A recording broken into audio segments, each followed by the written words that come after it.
Sí, se ve. Y se ve bien. Vale, Michelle, muchas gracias. Bueno, hoy día vamos a ver la crisis de las ciencias europeas y la fenomenología trascendental de Husserl, que, bueno, no a propósito, en el fondo nosotros teníamos esta estructura y el orden de ver a Hegel, a Comte y ahora a Husserl. Lo que pasa es que, como bien vimos con Hegel, todo lo que era el espíritu absoluto, este idealismo absoluto alemán, que es bien propio de, y se le reconoce mucho a Hegel, después tenía tremendo contraste, ¿no es cierto?, así como de golpe con lo que proponía Comte en el tema del espíritu positivo. Con respecto a algunos trabajos que estuve revisando, creo que lo más importante, y quizás ahora les podría dar, digamos, como la resolución a todos, es que en el video que le habíamos dejado de tarea, esta persona que era Katsumoto le dice a Algren que ver la vida en cada respiro, en cada taza de té, en cada vida que tomamos. Ese es el camino del guerrero. En el fondo, había que hacer ahí una comparación con lo que es la totalidad en sus diferencias, que se podía representar en el espíritu absoluto y que en cada despliegue o destello del infinito que podía ser este respiro, la taza de té o quitar una vida, se podía estar reconociendo o teniendo destellos del espíritu absoluto. Mientras que con Comte, el buchido como una entidad abstracta solamente se podía representar en el estado teórico metafísico, porque lo teológico tiene que ver con astros, deidades, y lo positivo con lo que es observable, medible, lo que yo puedo presenciar y observar con mis sentidos para poder comprobar que existe. Como que esa es la lógica que sigue en el fondo el positivismo completamente. Haciendo una pausa ahí, igual me gustaría saber si está sumamente claro, si tienen alguna duda con la idea general de positivismo, porque eso también es muy fundamental para la identidad de hoy. Y pueden participar en el chat porque estoy viendo que sí lo veo sin problema. Y también, por supuesto, saber si hay una aproximación a este texto o a este autor. ¿Ya lo revisaron en clases con Diego? ¿O la fenomenología al menos? ¿O Husserl?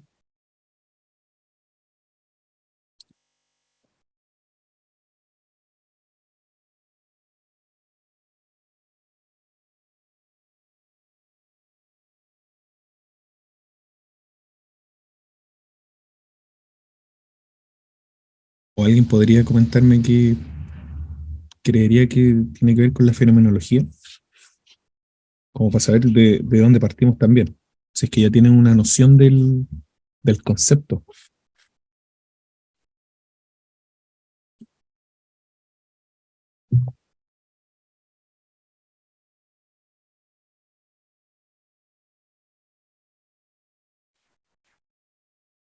Bueno, si alguien ahí, Mitchell dice que es comprensiva. Sí tiene que ver bastante con la comprensión o con atribuir significados, ¿verdad? Y bueno, ahí vamos a ir detallándolo. Y lo otro que también la describe así como si fuese un concepto en general tiene que ver con la descripción, ¿cierto? La descripción de los fenómenos desde la subjetividad y a través de ciertos métodos poder llegar a la esencia de lo fenoménico. Ahora bien, les dejo aquí este panorama donde podemos ver lo importante de esta ayudantía y lo que en el fondo ustedes podrían rescatar. Primero, tener bien claro qué es la conciencia y a qué se refiere también Husserl o hacia dónde apunta con la intencionalidad o el sentido. En otro punto es comprender cuál es el diagnóstico que hace Husserl sobre el positivismo, porque en el fondo la crisis de la que vamos a discutir y a hablar en esta ayudantía tiene que ver mucho con eso, o sea, con cómo se enfrenta el positivismo, cómo se posiciona el positivismo en cierta época y qué repercusiones tiene eso con la filosofía y en el fondo con todo lo científico, lo epistemológico. En tercer lugar, también comprender la crisis de la razón, el mundo de la vida, a qué nos referimos cuando hablamos de esencia o lo trascendental, porque recordemos que el título de la obra también habla de eso, la fenomenología trascendental. Ver bien el posicionamiento tanto de subjetividad, objetividad y de la vivencia y comprender el tema de la reducción fenomenológica o EPOG.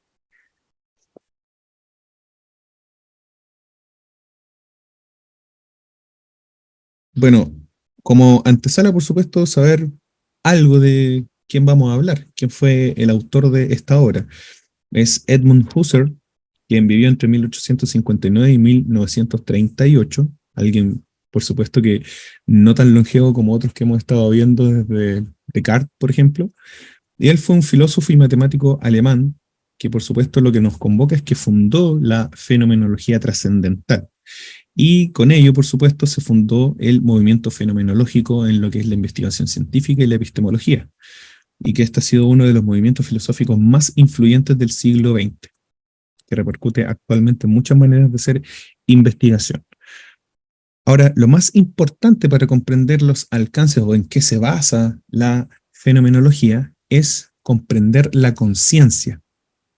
¿Alguien me podría decir, por favor, y ahí apelo a su participación en el chat, porfa, qué es la conciencia o qué entienden ustedes por conciencia, ya estando ahora en segundo semestre de esta carrera? Si alguien les preguntara, oye, tú estás estudiando psicología y, ocha, ¿a qué se refieren cuando hablan de conciencia? O ser consciente de algo. Felipe Quintero, hola Felipe, dice, se podría ver quizás como el estar en conocimiento de algo o poner la atención o el foco en alguna acción o momento determinados, o como la parte valorativa de la realidad, ¿ok? Tiene que ver con la experiencia. Mm, sí, tiene que ver bastante, yo creo, con lo que dicen ambos. Y me gustaría, no sé, Mitchell, ¿podría aclarar un poco más a qué te refieres que tiene que ver con la experiencia? Si tienes micrófono, mejor. Y Carolina Menares dice, no sé qué autor lo decía, pero era algo sobre conocer la propia existencia de uno, ¿ok? Eso va relacionado como con la autoconciencia, podría ser, ¿no? O cuando la conciencia toma conciencia de su propia existencia, ¿no? De sí misma. Me imagino que ¿Verdad? tiene que ver un poco con que se genera a medida de que vamos teniendo experiencia, vamos teniendo más conciencia. Así que es como más o menos lo asocio Mm, sí, con un saber. ok. Podría ser, bueno, en el fondo, dependiendo de los autores, vamos a ver ahí distintos significados de conciencia, pero también hay algunos que son como significados generales de conciencia. Y hago el hincapié en que es súper importante tener presente a qué nos referimos con conciencia, ya sea por la carrera, porque en todos los ramos en algún momento van a hablar de conciencia, sin ir más lejos. Estudiamos con el sello clínico psicoanalítico y se habla mucho de el preconsciente, el consciente y el inconsciente, ¿no? Y, y en muchos otros momentos y en muchas otras áreas o perspectivas psicológicas también se va a hablar de lo consciente, de tomar conciencia de algo. Ahora, siempre que queramos comprender e incluso definir un concepto, perdón, debemos remitirnos a lo etimológico. Eso siempre nos da un muy buen camino para entender, porque es como partió en el fondo. Y en este caso, lo más fácil sería entender que desde su origen latín, la conciencia es una mezcla entre cum y scientia, que en el fondo es con y conocimiento. De esta manera podríamos remitir a cierto saber o con saber, o con conocimiento, ¿verdad? O aprehensión del conocimiento, como lo vemos ahí. Ahora, en otras líneas también se puede entender como el saber que se sabe, y por lo mismo muchas veces se relaciona con el ser racional, como lo hemos hablado en otras ocasiones, como el Homo sapiens sapiens, que en el fondo sabe que piensa, o piensa que piensa. En este caso podría ir por ahí. Es saber algo dándose cuenta de que se sabe, ¿verdad? O como bien decía Mitchell, o advertían algunos de ustedes, tiene que ver con eh, cuando yo puedo experimentar algo, pero a la vez me doy cuenta que experimento eso. No solamente experimentarlo por sí mismo, sino que también saber que lo experimento. Y esto tiene que ver mucho, por supuesto, con la reflexión, ¿verdad? Ahora, en este sentido, también la conciencia tiene que ver con la capacidad de representarse objetos o la capacidad de conocer objetos del mundo exterior. Y por aquí ya vamos entrando en terreno fenomenológico, mediante una representación de las mismas intuiciones y o conceptos. Podría ser como un puente que se puede generar ahí entre lo que es el sujeto y los objetos, ¿no? De esta manera podemos ver que existen dos clases de conciencia, que es la representativa, así como yo puedo representar las cosas que, entre comillas, existen, ya sea en el mundo exterior o para la conciencia, y la reflexiva, que en el fondo es sobre uno mismo. Así que particularmente podríamos decir que la conciencia es la capacidad del individuo de conocer el mundo que le rodea. ¿Hay alguien con un micrófono? Camila Milla. ¿Puede silenciar el micrófono, por favor? Vale, muchas gracias. Y por supuesto que este tema de la conciencia implica subjetividad o entidad del sujeto para quien la tiene. La conciencia en el fondo es base y el valor fundamental de la subjetividad del sujeto. Y de esta manera se señala, ¿verdad?, la inevitable condición de que toda conciencia es conciencia de algo, y eso es algo muy desde el autor. La conciencia no es algo que está por ahí en el fondo como si no pudiese dirigirse. Y a propósito del sentido que les decía en un inicio, es muy importante comprender que la conciencia es conciencia de algo porque tiene una dirección o un sentido hacia algo. Y por eso cuando la gente dice, ¿verdad? Yo soy consciente de lo que hice. En el fondo ahí ya se le está entregando un sentido hacia, en este caso el objeto sería la acción que cometió el sujeto, ¿no? Yo soy consciente de que soy padre, ¿verdad? Entonces, claro, ahí la dirección iría hacia la paternidad. Y eso es lo que yo estoy representando en el fondo en mi conciencia. Y por lo mismo, como dice ahí en el último punto a la derecha, significa la unión, la fusión, ¿verdad? O la relación, el puente que hay entre sujeto y un objeto. Pero ojo, no se confundan aquí con lo que veíamos en la perspectiva hegeliana. Ahí había una totalidad en su diferencia y en el fondo el espíritu absoluto lo era todo y tanto sujeto y objeto eran lo mismo, ¿no? En cierto punto, hasta cierta trascendencia. En este caso hay una relación, un vínculo entre sujeto y objeto, más eso no quiere decir que sean lo mismo, ¿ok? Ahora, algunas aproximaciones, ¿verdad? Desde el inicio de lo que podría ser conciencia, si bien no se designaba como tal, Sócrates ya nos lo advertía con el conócete a ti mismo, o Platón, por ejemplo, también hablaba de algo parecido en diálogo del alma consigo misma, que tiene que ver mucho con lo reflexivo, ¿no? O Agustín de Hipona, cuando hablaba de la distinción entre hombre exterior y hombre interior, o en su momento también de maestro interior, a propósito de cómo la conciencia se le otorga tanta importancia a lo reflexivo. Eso desde unos inicios. Ahora, también eso es más bien clásico, ¿no? Desde los griegos, desde el medioevo, pero llega un momento en que podemos posicionarnos históricamente en la modernidad y recordarán lo que decía Descartes, ¿no? O sea, este cogito ergo sum, este pienso luego existo, tiene mucho que ver con la conciencia, ¿no? El ser consciente de mi propia existencia. Y en este caso solamente está usando, ¿qué cosa? El pensamiento. La conciencia en el fondo, como tema filosófico, comienza en este punto de lo moderno, cuando a la conciencia se le atribuye el yo. La conciencia es una característica del humano y el saber sobre algo. Nuevamente, o sea, conciencia es conciencia de algo. La mente y la razón pasan a ser una certeza aquí con Descartes. Y el pensamiento en el fondo también implica conciencia. Luego podemos ver otras implicancias de la conciencia como con David Hume, quien remite la conciencia como un flujo de impresiones, cosas que vienen en el momento hacia mí, como si fuese una corriente o un río, ¿verdad? Entonces, el conjunto de vivencias remite a la conciencia, aunque no tiene identidad de sujeto y no tiene una característica de sustancia. Eso solo para ir haciendo el contexto histórico.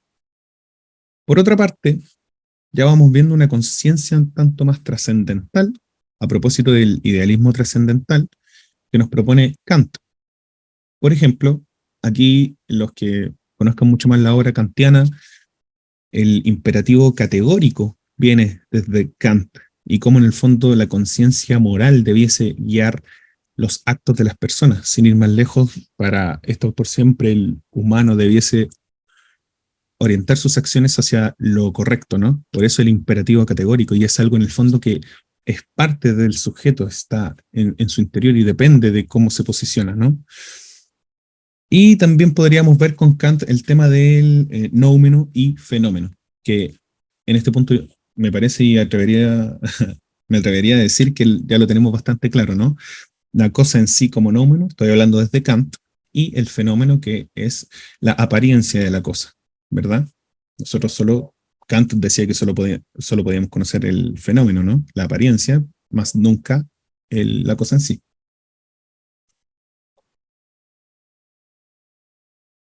Luego podemos ver que también hay otro momento histórico muy importante en cuanto a la conciencia, cuando aparecen los maestros de la sospecha, que son estos tres que les dejo aquí. El primero es en Nietzsche, donde él asume que el origen social de la conciencia también tiene que ver con una sospecha, o sea, hay una necesidad de aflorar cuánto oculta realmente detrás de ella se encuentra una conciencia moral, que en el fondo como la sociedad o esta conciencia de origen social en el fondo también te está imperando a comportarte de cierta forma o comprender la moral.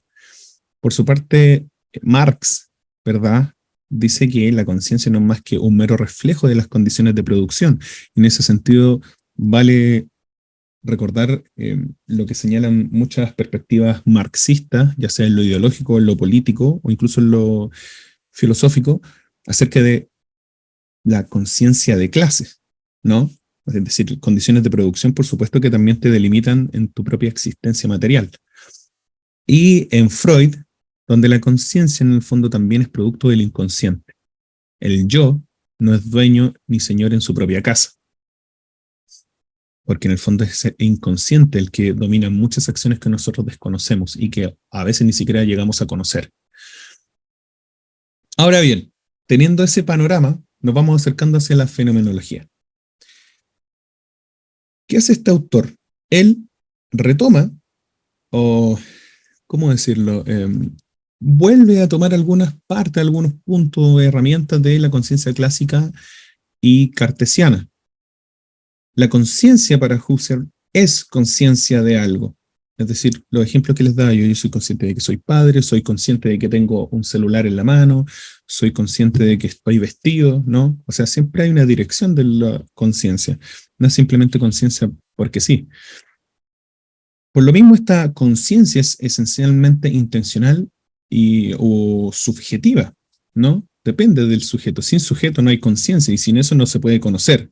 Eso sería una muy buena comprensión. Entonces, bueno, uno puede representar algo siempre y en todo momento a través de la conciencia.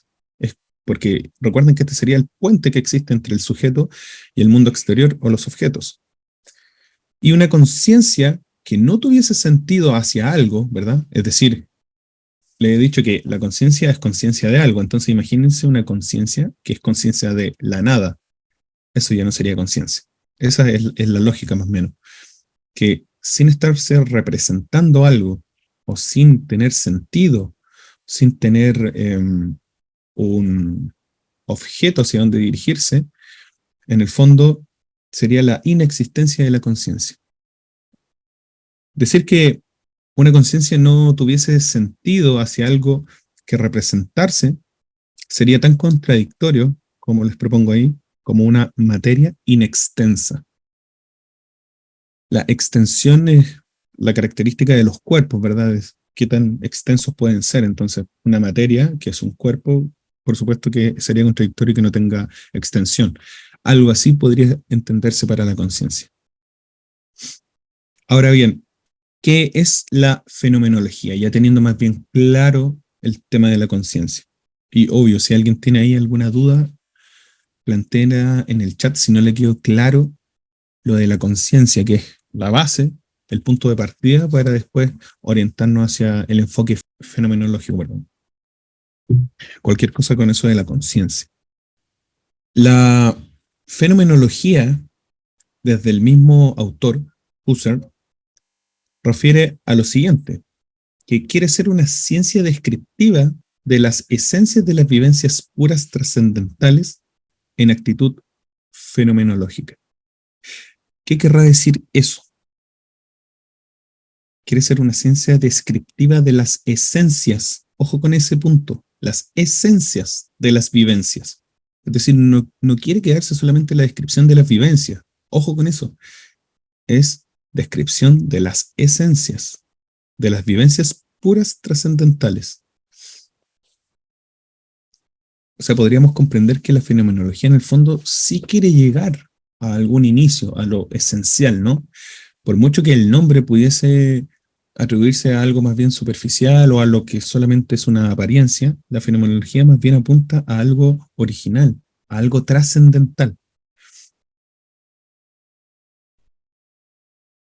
Es un estudio de lo que aparece, y nuevamente desde la etimología podemos ver que podría entenderse como un estudio precisamente de aquello, de la apariencia, de lo que aparece, del fenómeno. De ahí que viene la fenomenología. Entonces su idea principal es que existe una correlación universal y a priori, es decir, antes de la experiencia, antes de la ciencia, entre los objetos y las formas de percepción en el sujeto, cómo se representan, ¿verdad? Y eso se llama intencionalidad, un concepto importante. A través de pasos metódicos de la epogé y la reducción fenomenológica que plantea Husserl, uno puede ir en el fondo extrayendo, sustrayendo, abstrayéndose un tanto de ciertos prejuicios, juicios, teorías, ideas preconcebidas que uno tiene en cuanto a un objeto. Y estos objetos, en ese sentido, trascienden los datos de la conciencia. De esta manera se permitiría que la percepción se entendiera dentro de la correlación entre sujeto y objeto, en este puente del que yo les hablaba. Ahora, en este punto podemos comprender cómo se van creando los significados objetivos desde el análisis de la intencionalidad en los sujetos.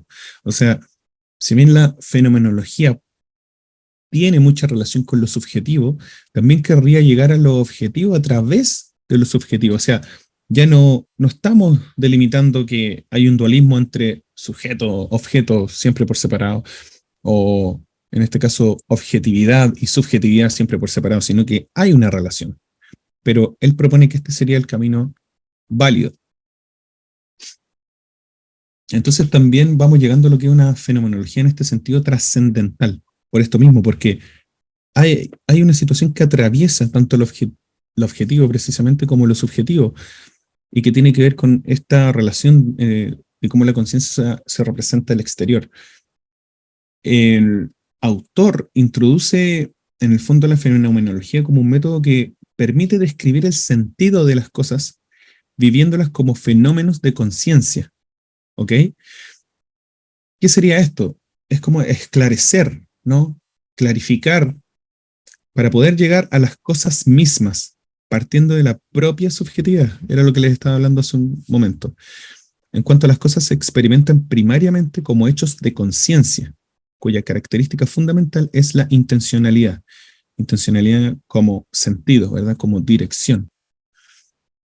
No se trata de una descripción empírica o meramente psicológica, ¿no? Sino que es trascendental, raya en lo espiritual también, algo que atraviesa al sujeto y al objeto. Esto es constitutivo del conocimiento, de lo experimentado, porque se funda en los rasgos esenciales de lo que aparece a la conciencia. Sin ir más lejos, bueno, la finalidad de lo fenomenológico es poder llegar a la conciencia como resultado y no quedarnos solamente con la apariencia, no quedarnos solamente con que esto es un celular, sino que ir como, por así decirlo, analizándolo o deconstruyéndolo paso a paso a través de estos método de la EPOG. Y a propósito de lo mismo, ¿qué es esta reducción fenomenológica o la EPOG, la suspensión de juicio? Que era lo que yo les decía hace un tanto, dejar de lado ideas preconcebidas, teorías, conocimientos previos, lo que sea, sino que hacer un paréntesis en eso cuando yo estoy analizando fenomenológicamente, porque si voy reduciendo. Entonces, esto sería, en el fondo, suspender esta actitud natural que tiene el ser humano somos juiciosos, a todo queremos darle un significado, a todo queremos darle un fenómeno. Y en este caso, eh, debemos dejar de lado aquello y porque existe esta actitud natural como una creencia en la realidad del mundo, ¿no? Eh, Estas preguntas que nos hacemos si lo percibido es real o no, son supuestos teóricos que justifican aquello, afirmaciones de las ciencias de la naturaleza a propósito del positivismo, y eso va mermando en el fondo esta reducción fenomenológica que debe apuntar a todo lo contrario, a desprendernos de lo que ya conocemos.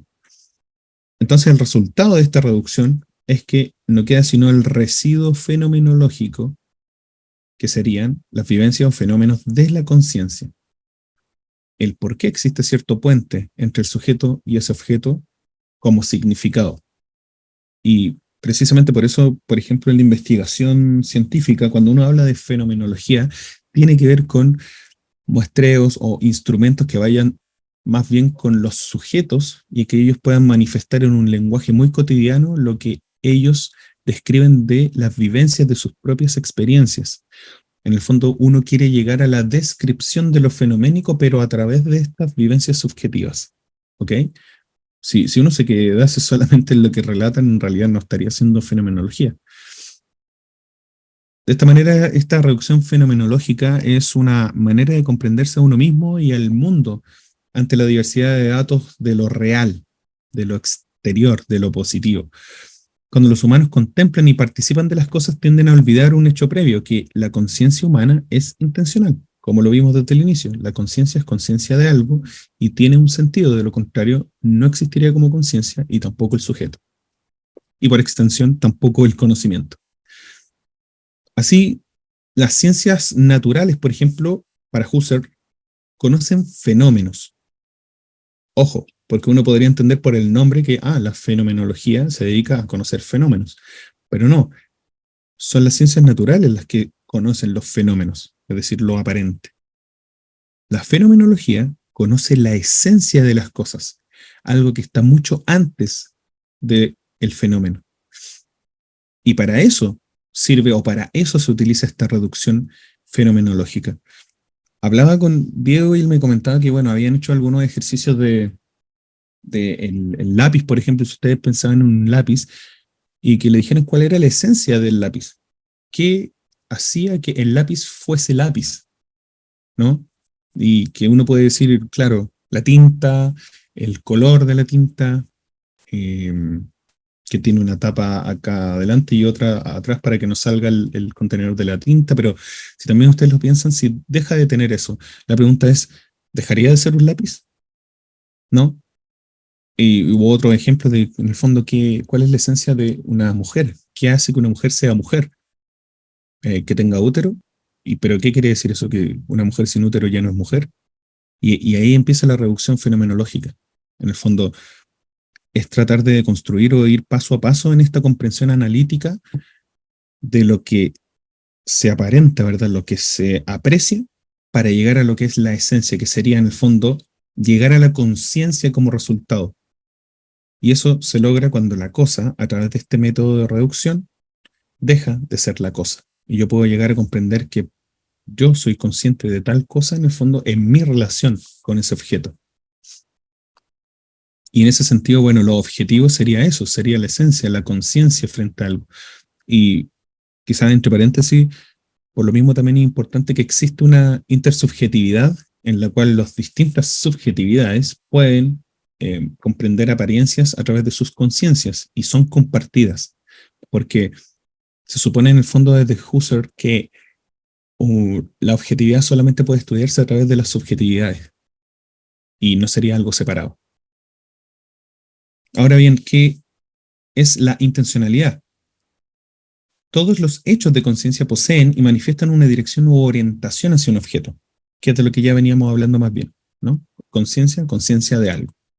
Por ahí va la intencionalidad. Esta orientación o dirección o sentido, como también se refiere el autor, consiste en la presencia o existencia mental en nuestra mente, en nuestra conciencia, del objeto que uno conoce, ¿no? O sea, el objeto que uno conoce existe en nuestra mente. Y por otro lado, en la referencia de este hecho mental a un objeto en principio real. Es decir, aquí tenemos dos puntos, ¿no?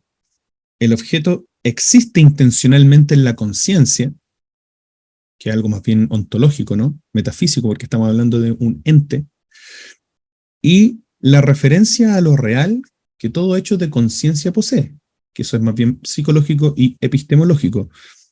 Es decir, si yo les muestro esta, no sé, tapa de audífonos, probablemente muchos la conozcan, asumiría quizás que la mayoría por nuestra cultura, pero ¿qué pasaría si yo le mostrara esto a una persona que no conoce este tipo de audífonos?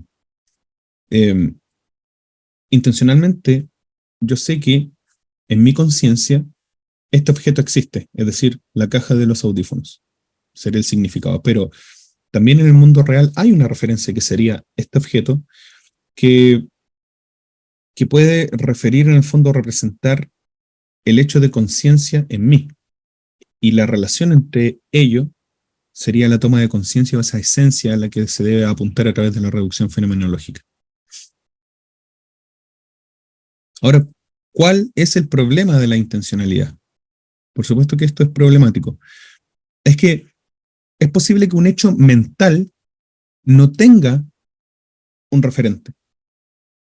Porque yo les he estado hablando, o sea, mentalmente yo puedo tener, ¿verdad?, un hecho, una existencia mental acerca de la caja de audífonos, pero aquí está el referente, ¿no?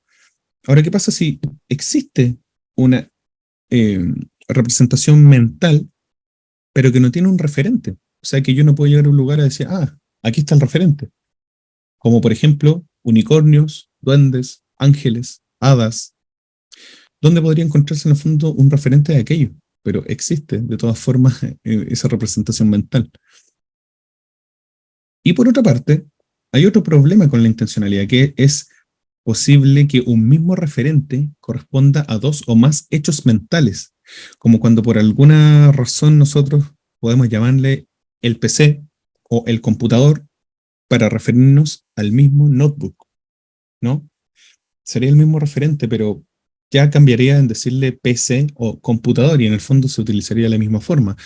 O también tener como un solo referente para dos representaciones o hechos mentales, en el sentido de o a una misma isla llamarle Rapa Nui y a su vez también Isla de Pascua. ¿Ven? También hay, bueno, hay otro ejemplo súper común que se habla del lucero de la mañana o el lucero de la tarde, no me acuerdo, para referirse a Venus.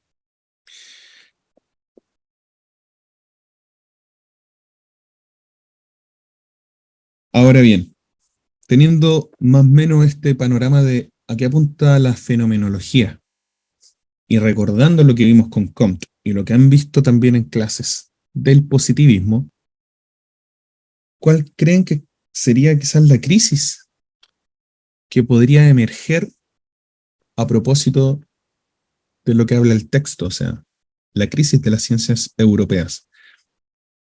Si consideramos un positivismo que se basa en lo observable, lo medible, ¿no? Y lo que se puede predecir incluso. Y ahora estamos hablando de una fenomenología que a través de las representaciones o las experiencias de las vivencias que tienen los sujetos subjetivamente podemos llegar a una esencia, que sería el fenómeno de la conciencia, los hechos de la conciencia, en esta relación de sujeto-objeto.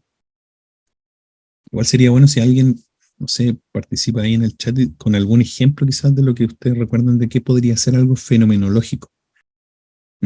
Carolina dice, podría ser que al final lo subjetivo siempre está presente y que lo objetivo o lo observable no sería el 100%. Sí, yo estoy súper de acuerdo con lo que dices tú, Carolina, porque Bueno, algo que busca o algo de lo que se jacta el positivismo es establecer significados objetivos, que en el fondo, bueno, hoy en día se habla constantemente de algo científicamente comprobable, ¿no? Esto es algo científico, dice la gente, ¿no? Y eso tiene que ver muchas veces con un método estricto, con algo que se puede observar, con algo que se estudió, etcétera. Aquí están los datos, dicen mucho. Pero, ¿qué pasa con lo subjetivo? O sea, hay un fenómeno, ¿cierto? ¿Y qué ocurre? ¿Cómo eso va afectando de distintas formas a las personas? ¿Será lo mismo para una persona? Eh, el clima es un muy buen ejemplo. ¿Qué pasa con esos estudios de percepción que tienen que ver, verdad, con encuestas, con estadísticas, donde decir, sí, la mayoría de las personas le gusta el calor, así que van a estar mucho más felices en Chile desde septiembre en adelante? Pero, ¿y qué pasa con los sujetos que frente a ese fenómeno que sería el calor, en realidad no tienen esa vivencia? Entonces no existe esa relación. El punto clave de esta crisis de la razón, como un tanto podía advertir ahí la Carolina, tiene que ver con el positivismo. Recordemos que Husserl, como bien les dije al principio, está más o menos entre 1859 y 1938. Y cuando él escribe, estamos posicionados a inicios del siglo XX, de 1900. Y en ese punto, el positivismo era imperante, ¿no? Ya venía desde su origen en el siglo XVIII, pero en el siglo XX en realidad era muy común ver que el positivismo era el que imperaba en las ciencias. Si algo no era observable, no era medible, o sea, y piénselo, hasta el día de hoy todavía hay repercusiones de eso. ¿Qué pasa cuando ustedes se meten? Me imagino que se han metido en muchas redes sociales, blogs, o incluso en términos científicos también, y cuánto debate no hay entre lo que sería una terapia cognitivo-conductual, el conductismo por sí mismo, versus el psicoanálisis. ¿Qué pasa si ustedes ponen a debatir a un psicoanalista con un ingeniero comercial? No sé, a propósito de eso, de extrapolar un tanto las posiciones desde la ciencia, ¿no? Ciencias sociales con ciencia exacta. ¿Qué podríamos encontrar de eso? ¿Cómo puede haber un punto de encuentro? Y cómo, bueno, les decía, lamentablemente muchos psicólogos están ahí en esos debates abiertos y en el fondo se empiezan a descuerar a través de estos textos y no cuidan mucho su salud mental, ¿no es cierto? Y llaman que no, que el psicoanálisis, que no es ciencia. O sea, no sé ustedes, pero es súper eh, interesante comprender desde dónde se posicionan esos discursos cuando una persona solamente utiliza eso en su debate, o sea, y sobre todo si son de esta disciplina, o de la filosofía, la sociología, la antropología. Si estáis hablando de que algo no es científico, por ende no es válido, está siendo solamente positivista. Ahora, el positivismo por sí mismo no es malo, sino que lo que uno aboga es como una amplitud de paradigmas, de aproximaciones epistemológicas y no quedarse solamente en eso. Hay alguien con el micrófono encendido, pero no puedo ver quién es. Chiquillos, pueden revisar ahí si es que tienen su micrófono encendido, por favor. Uy, me pasé. Eh, bueno, ¿y qué pasa cuando el positivismo en el fondo es dueño y señor en el ámbito de la ciencia? Por supuesto que en ese contexto la filosofía va perdiendo protagonismo. Y Husserl, como buen filósofo, en el fondo quiere dar la pelea. O también podría entenderse que quizás quiere hacer la pega, ¿no? Y, y en ese sentido resiste. Y dice que hay una crisis, porque la ciencia se está transformando solamente en una mera ciencia de los hechos, dice en el texto, y no le está dando espacio a la significación vital, a lo trascendental. Y díganme ustedes, ¿el humano puede ser entendido solamente como algo medible y observable? ¿Cómo ustedes pueden medir o cómo pueden teorizar acerca de el dolor del duelo? ¿Cómo pueden teorizar, medir o observar el amor, el terror, el odio? Y díganme qué cosa puede ser más humana que eso.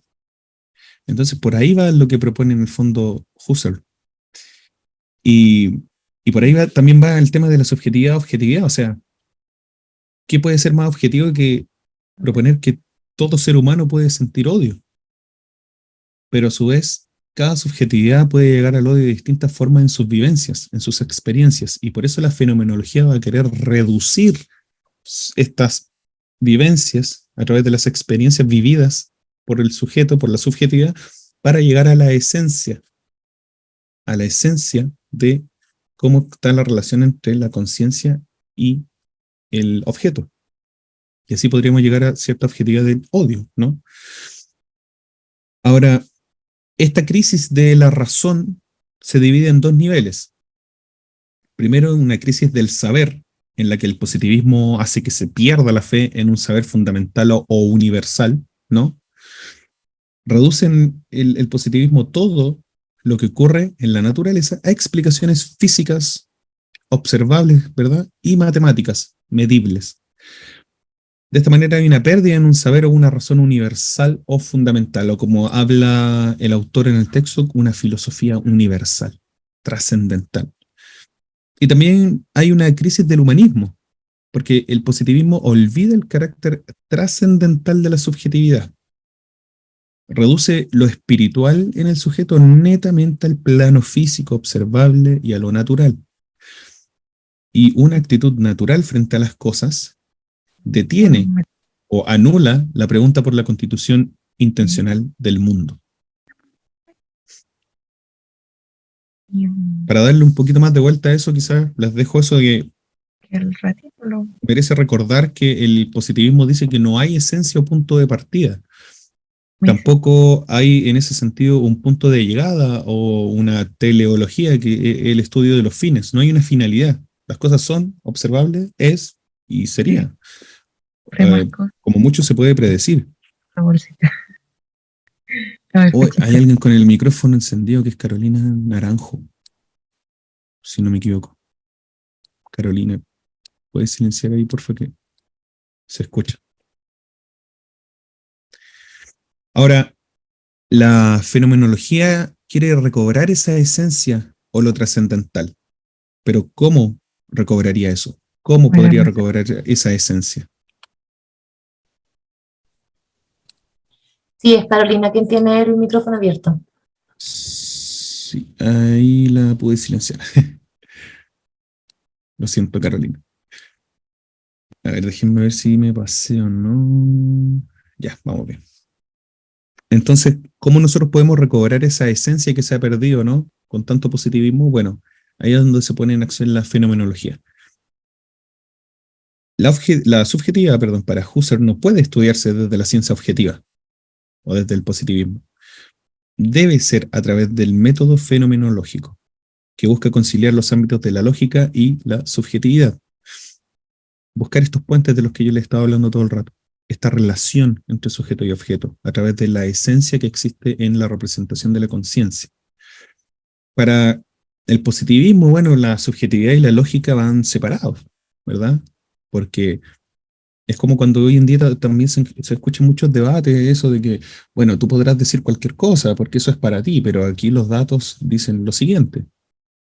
Y es como ese ánimo, ven, de autoridad, de tiranía un tanto de los datos por sobre la subjetividad. Por una parte se estudia el objeto y por otra el sujeto, siempre por separado para el positivismo.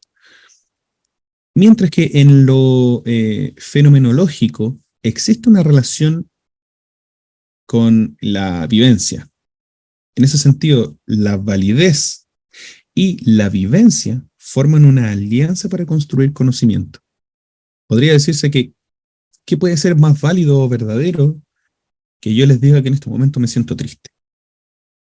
Por muchos datos que existan y que puedan medir o observar que en realidad yo no estoy triste. Porque desde el positivismo se podría decir que no estoy llorando. Y yo si estoy triste debiese llorar, porque eso es observable, eso es medible. Pero, ¿creen ustedes que yo podría estar triste en este momento? O enojado, o muy feliz, no sé. Entonces, he ahí la validez y la vivencia en una alianza para construir un conocimiento.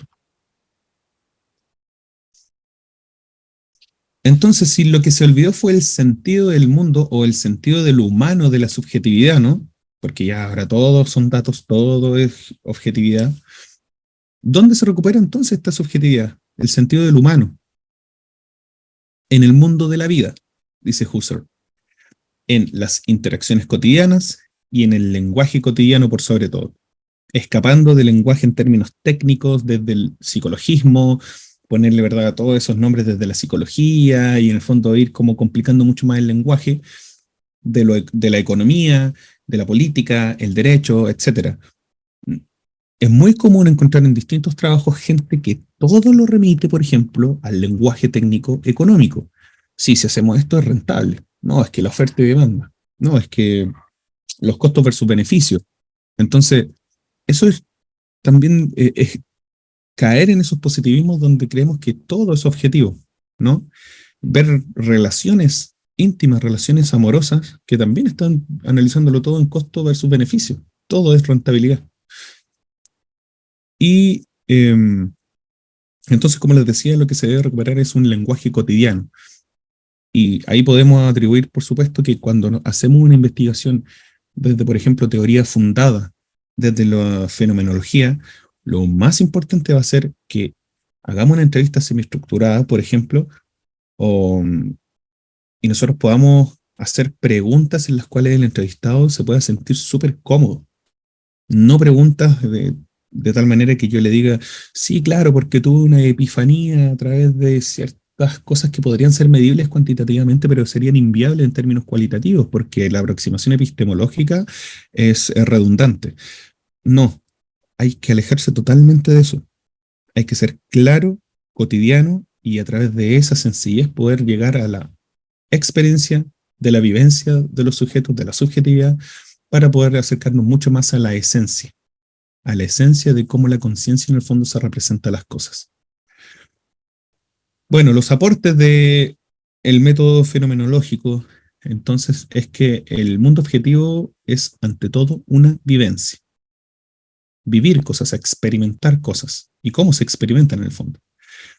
No podría, como ya les había comentado, hacerse una teoría, declarar cosas acerca de el amor, el duelo, el odio, el dolor. Y ahí también quizás iría su, su catanazo a la autoayuda también. O sea, ¿cómo nosotros podemos hacer un libro que diga 7 pasos para ser feliz? ¿Cómo encontrar la felicidad en 3 meses? ¿Cómo levantarte mejor todos los días a las 4 de la mañana, estudiar, no comer mucho, llevar tu relación y todo lo que ya sabemos con ese show y ese discurso?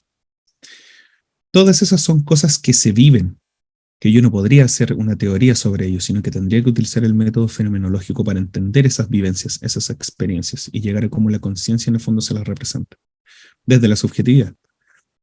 Antes que toda ciencia, entonces, está el mundo de la vida, la vivencia, lo cotidiano. Eso es lo puramente objetivo. El mundo de la vida solo es accesible mediante una introspección autorreflexiva del mismo sujeto.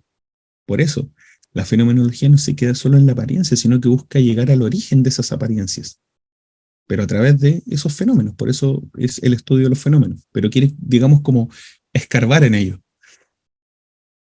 La pregunta sería, ¿qué le da forma a la vivencia? Y lo que le da forma a la vivencia es la conciencia. O otra manera de preguntárselo sería, ¿cómo se representan los objetos? Bueno, es la conciencia en el fondo la que se los representa, ¿no? La que le da forma a la vivencia. Sin conciencia no hay vivencia. Por ello, la conciencia es lo fundamental en lo fenomenológico. Y lo último sería que la conciencia no está vacía en el aire. La conciencia siempre es conciencia de algo. Por eso, más importante que la conciencia por sí misma es el sentido hacia dónde se dirige la conciencia, que eso ya es como parte de la obra final de Husserl. En primera instancia era la conciencia como un todo, eso es lo más importante, y un segundo Husserl diría que más que la conciencia por sí misma, lo importante es hacia dónde se dirige la conciencia, el sentido. Así la pregunta después ya no es por la conciencia en sí, sino que la pregunta es por el sentido de la conciencia.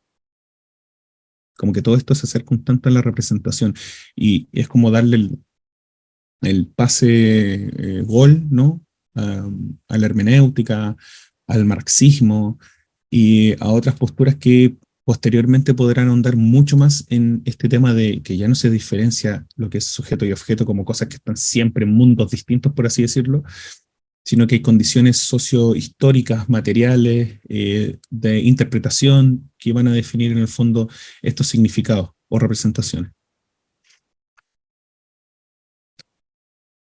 Les comento esta situación que es un ejemplo de algo fenomenológico o cierta disputa que existe ahí con otros paradigmas, porque hay situaciones en que mujeres han sido atacadas, violentadas, agredidas físicamente y bueno, en algunas han sobrevivido y sus victimarios han sido encarcelados, pero en otras situaciones vivieron con la victimización y terminaron suicidándose.